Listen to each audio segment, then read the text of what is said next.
ప్రియమైన సహోదరి సహోదరులారా, మీకో శుభవార్త. 2025 సంవత్సరంలో మొత్తం 365 అంశాలను మీతో పంచుకోబోతున్నాము. జనవరి 1వ తేదీ నుండి ప్రతిరోజు ఒక అంశము మరియు దానికి సంబంధించిన వాక్యమును పంచుకుంటాము. దయచేసి ఆ వాక్యములను వినండి, ధ్యానించండి మరియు ఆశీర్వదించబడండి. దయచేసి సబ్స్క్రైబ్ చేయండి మరియు మీ స్నేహితులతో పంచుకోండి. ధన్యవాదాలు.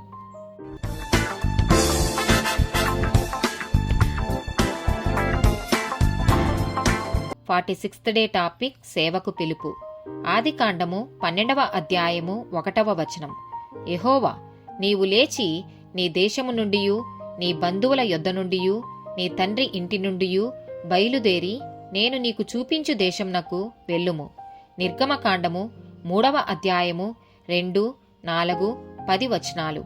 ఒక పొద నడిమిని అగ్నిజ్వాలలలో యెహోవా దూత అతనికి ప్రత్యక్షమాయెను. అతడు చూచినప్పుడు అగ్ని వలన ఆ పొద మండుచుండెను గాని పొద కాలిపోలేదు. దానిని చూచుటకు అతడు ఆ తట్టు వచ్చుట యెహోవా చూచెను.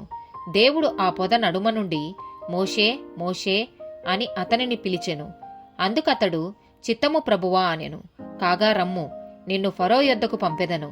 ఇశ్రాయేలీయులైన నా ప్రజలను నీవు ఐగుప్తులో నుండి తోడుకొని పోవలెనెను. నిర్గమకాండము 28వ అధ్యాయము 1వ వచనం. మరియు నాకు యాజకత్వం చేయుటకై నీ సహోదరుడైన అహరోనును అతని కుమారులను అనగా అహరోను కుమారులైన నాదాబును, అబీహును, ఎలియాజరును, ఈతామారును ఇశ్రాయేలీయులలో నుండి నీ యొద్దకు పిలిపింపుము.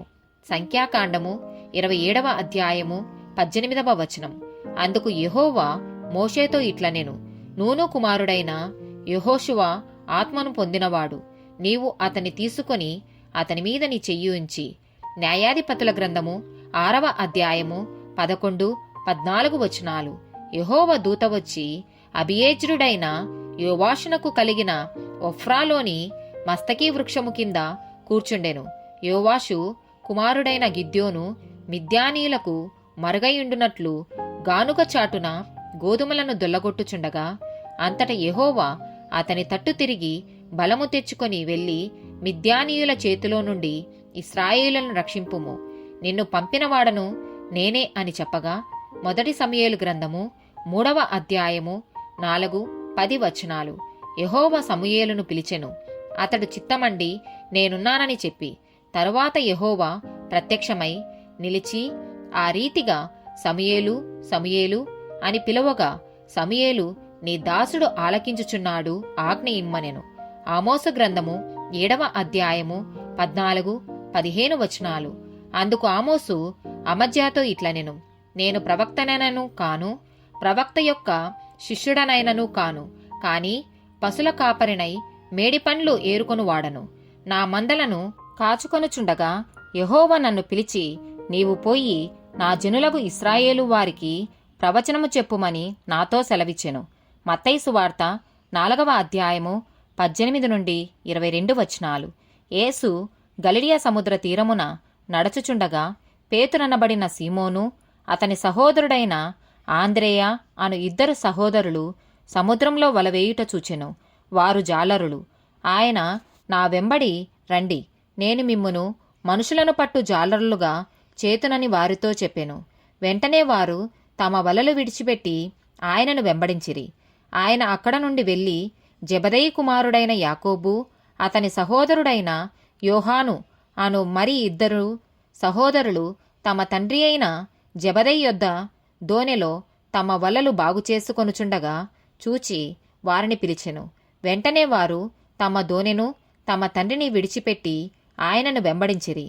అపోస్తుల కార్యములు 9వ అధ్యాయము 4 నుండి 6, 15, 16 వచనాలు. అప్పుడతడు నేల మీద పడి సౌలా, సౌలా, నీవేళ నన్ను హింసించుచున్నావని తనతో ఒక స్వరము పలుకుట వినెను. ప్రభువా, నీవెవడవని అతడు అడుగగా ఆయన, నేను నీవు హింసించుచున్న యేసును. లేచి పట్టణంలోకి వెళ్ళుము, అక్కడ నీవు ఏమి చేయవలెనో అది నీకు తెలుపబడునని చెప్పెను. అందుకు ప్రభువు, నీవు వెళ్ళుము, అన్యజనుల ఎదుటను రాజుల ఎదుటను ఇశ్రాయేలీల ఎదుటను నా నామము భరించుటకు ఇతడు నేను ఏర్పరచుకొనిన సాధనమయ్యున్నాడు. ఇతడు నా నామము కొరకు ఎన్ని శ్రమలను అనుభవింపవలెనో నేను ఇతనికి చూపుదునని అతనితో చెప్పెను. అపోస్తల కార్యములు 13వ అధ్యాయము 2వ వచనం. వారు ప్రభువును సేవించుచు ఉపవాసం చేయుచుండగా పరిశుద్ధాత్మ, నేను బర్నబాను సౌలును పిలిచిన పని కొరకు వారిని నాకు ప్రత్యేకపరచుడని వారితో చెప్పెను. ఆమెన్.